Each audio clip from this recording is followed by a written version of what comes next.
চাঁদাবাজির কারণে শিল্পাঞ্চল আশুলিয়া উৎপাদিত পণ্য রাজধানীর গুলিস্তান সহ বিভিন্ন মার্কেটে পৌঁছে দিতে গুনতে হতো অতিরিক্ত অর্থ। দৈনিক 15 থেকে 18,000 টাকা বাড়তি খরচ হতো রাকিবুল ইসলাম নামের এক ট্রান্সপোর্ট ব্যবসায়ীরও। দীর্ঘ 5 বছর পর বাংলাদেশ সেনাবাহিনীর সহযোগিতায় বন্ধ হয়েছে চাঁদাবাজি। এ কারণে সেনাবাহিনীর প্রতি কৃতজ্ঞতা প্রকাশ করেছেন ওই ব্যবসায়ী। শুক্রবার আশুলিয়ার গাজীর চটে নিজ বাসভবনে এক সংবাদ সম্মেলনে সেনাবাহিনীর প্রতি কৃতজ্ঞতা প্রকাশ করেন তিনি। এ সময় ট্রান্সপোর্ট ব্যবসায়ী রাকিবুল ইসলাম জানান, দীর্ঘ 5 বছর ধরে তিনি বাংলাদেশের স্বনামধন্য বিভিন্ন ব্র্যান্ডের জুতার কার্টুন ডেলিভারি দিচ্ছেন, কিন্তু বিগত সরকারের আমলে গাড়ি প্রতি 4 থেকে 500 টাকা চাঁদা আদায় করতেন ক্ষমতাসীন দলের নেতাকর্মীরা। সিটি কর্পোরেশনের কিছু অসাধু কর্মকর্তারাও জড়িত ছিল এর সঙ্গে। বর্তমানে সেনাবাহিনীর তৎপরতায় চাঁদাবাজদের দৌরাত্ম্য কমেছে বলেও জানান এই ব্যবসায়ী। আশুলিয়া অঞ্চলটা হচ্ছে উৎপাদনমুখী অঞ্চল।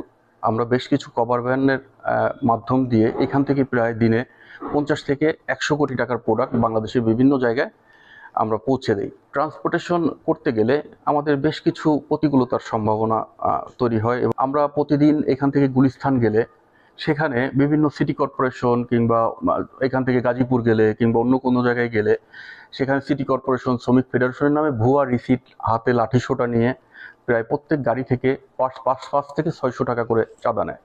যদি চাঁদা দিতে অস্বীকৃতি কিংবা একটু দেরিও হয়, আমাদের গাড়ির গ্লাস, লুকিং গ্লাস এগুলো ক্ষতিগ্রস্ত করে, যা আমরা অর্থনৈতিকভাবেও আমরা সমস্যায় পড়ি। এবং ওই অঞ্চলের দায়িত্বপ্রাপ্ত যে যৌথ বাহিনী কিংবা সেনাবাহিনী আছেন, তারা আমার অভিযোগটা গ্রহণ করে এবং গ্রহণ করে যাচাই বাছাই করে এটা সত্যতা পায় তারা। তো আমি যে অভিযোগটা দিই, সেই অভিযোগের ভিত্তিতে তারা গতকাল আমাকে ফোন করে আশ্বস্ত করেন যে আজকের পর থেকে আপনি কোনো প্রকার টাকা পয়সা দিবেন না এবং এটা একটা সম্পূর্ণ অবৈধ প্রসেস, অবৈধ প্রক্রিয়া। আপনাকে কোনো হুমকি দামকি দিলে অবশ্যই আমাদের সহযোগিতা নেবেন এবং আশা করছি আপনি এ ব্যাপারে একজন সচেতন নাগরিক সেই হিসাবে আমাদেরকে সহযোগিতা করবেন। এবং তারই ধারাবাহিকতায় দেখলাম রাত্রে আমার গাড়িগুলো যথারীতি গেল, অনেকগুলো গাড়ি গিয়েছে। তো একটা গাড়ি থেকেও টাকা নেয় নাই। প্লাস হচ্ছে ওই টাইমে অন দ্য স্পটে আর্মির কয়েকটা টিম ওখানে উপস্থিত ছিলেন। আমি অত্যন্ত